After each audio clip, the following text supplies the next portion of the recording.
This video is about slope-intercept form. Now, slope-intercept form is just a way for us to write a linear equation in a specific form. That's why it's called slope-intercept form. Okay, so it's a specific type of linear equation, or maybe just a way to look at linear equations. And it looks like this: y equals mx plus b. Now, this just seems like a lot of letters, right? It's like alphabet soup. So what do all these letters mean? Well, generally, when we talk about functions, we say that y is my output.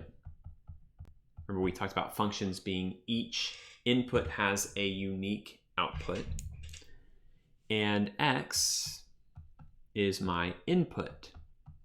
So x is the number I'm putting in, y is the number I'm getting out. Now, specific to slope-intercept form, or at least maybe not unique to slope-intercept form, but in this equation we have m, which is the slope.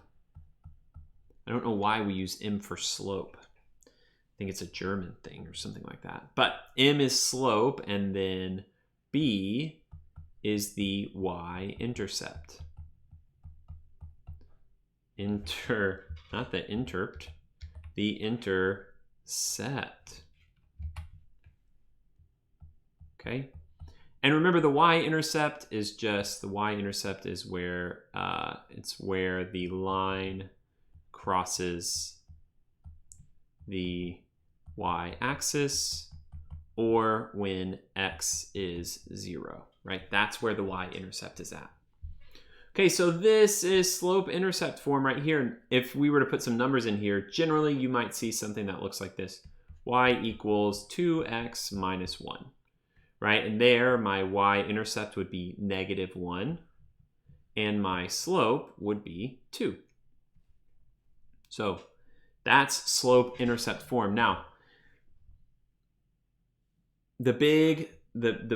what I want to talk about in today's video is how can you go from a graph to writing an equation in slope-intercept form. So if I give you a graph like this, how can you write an equation in slope-intercept form? Well, remember, each time I'm going to try to remember that my slope-intercept form is y equals mx plus b, with m as the slope and b as the y-intercept.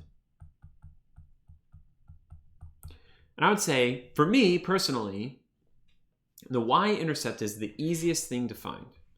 So the y-intercept is where it crosses the y-axis, right? Where x is equal to 0.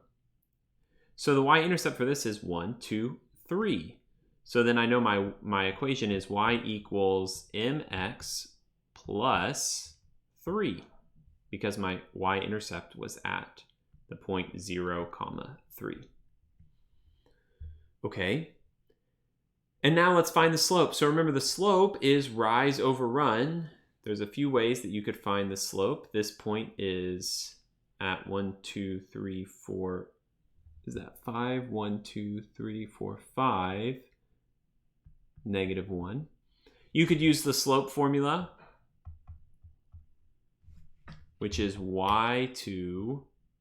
Sorry that my y's keep looking like x's, minus y1 over x2 minus x1. Or remember, we can just say the slope is rise over run, which when we have a graph like this, that's probably the easiest way to talk about slope. So here, my rise going from this all the way down to -1. Right here, my rise is 1, 2, 3, -4, because we go down 4.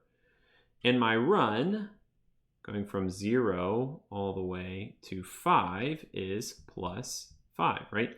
1, 2, 3, 4, 5. So then my slope would be rise, -4, over run, which is 5. Meaning my final equation would be y equals -4 over 5x plus 3. And that's how you find the equation in slope-intercept form given a graph. So remember, slope-intercept form, just a way to write a linear equation.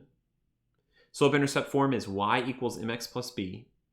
And m is your slope, b is your y-intercept. And that's all you need to know to get a graph to slope-intercept form.